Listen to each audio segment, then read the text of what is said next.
And tonight on The Wrap, Governor George Pataki has hinted he might run for president. Will he? Well, guess what? We get to ask him in a few moments. Perhaps by coincidence, a lot of Clinton Foundation donors have received State Department contracts. Is there more to the story? And former Governor Mike Huckabee pushes the GOP closer to the religious right, or does he? We'll talk about that, plus much more, in Potluck and Yay and Nay. This is The Daily Wrap, live from New York City.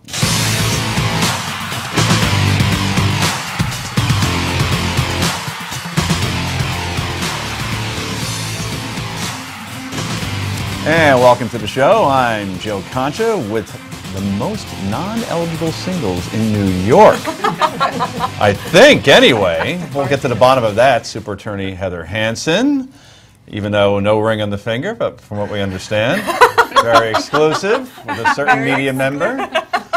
Also, the TV star and editor of JaneUnchained.com, Jane Velez Mitchell, is here. And she is the co-host of Close Encounter, and you're not. Lisa Jandovitz is here as well. I have to say, being here with nothing but bright and beautiful women reminds me of another show from another network. I'm feeling outnumbered.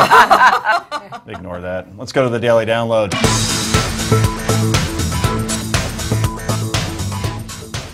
And 2 days ago, the Wall Street Journal reporting that former Governor George Pataki was quoted as saying, it seems like every 4 years you have the Olympics, you have the World Cup, and Pataki shows up in New Hampshire thinking about running for president.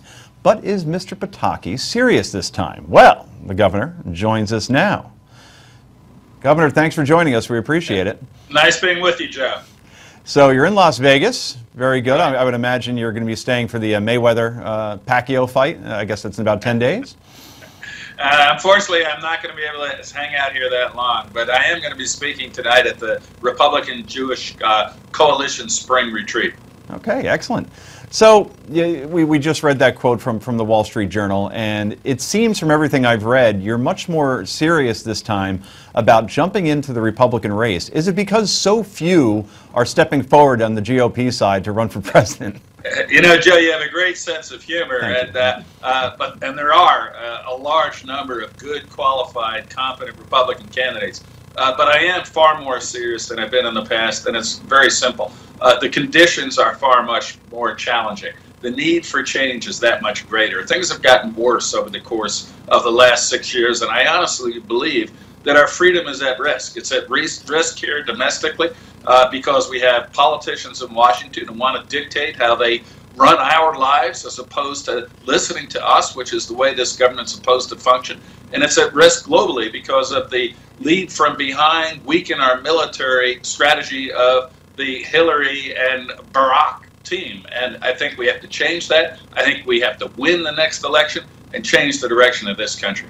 You know, it seems the Republican nomination is up for grabs. Obviously, I was joking before, as you noted. Senator Marco Rubio is seeing a nice bump in the polls since announcing, but overall, it seems like it's anybody's contest. Is that one of the reasons why you're considering?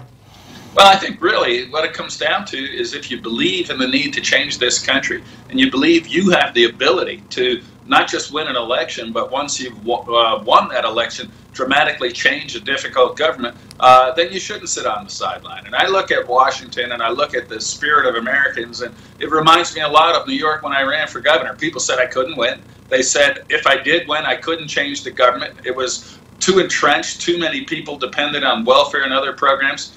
And over my 12 years as governor, we were able to change the state more dramatically than it's ever changed during its history. So I know I have the ability to not just run a government, but change it. That's what's needed in Washington. Well, that's true. In 1994, nobody gave you much of a chance against Mario Cuomo, and then look where you ended up for 3 terms. And your record there is certainly one you could run on. Give us a preview. Let's say all goes well.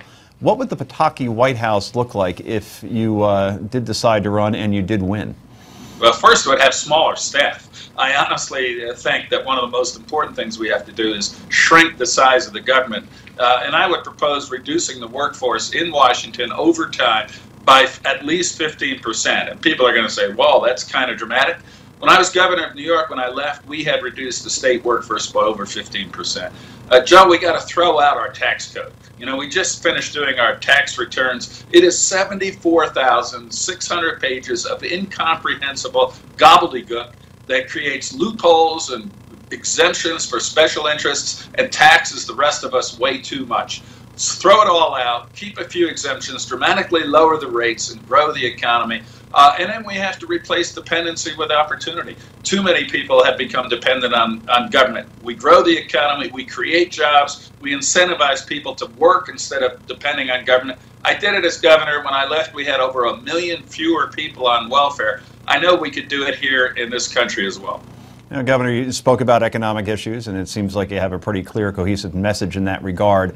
Social issues, however, is something you've criticized Republicans on for talking about maybe a little too much instead of focusing on the economy and terrorism. I find your record interesting, not too surprising considering you're the governor of New York, one of the most liberal states in the country, but back in the 90s, before other people were talking about this, you signed a gay rights bill. You are pro-choice. You did come out with measures in terms of gun control. I just wonder, as a political pundit, if that gets you to the nomination, considering that those are considered liberal issues to most conservative Republicans. You know, Joe, I think this election is really about the nature of America.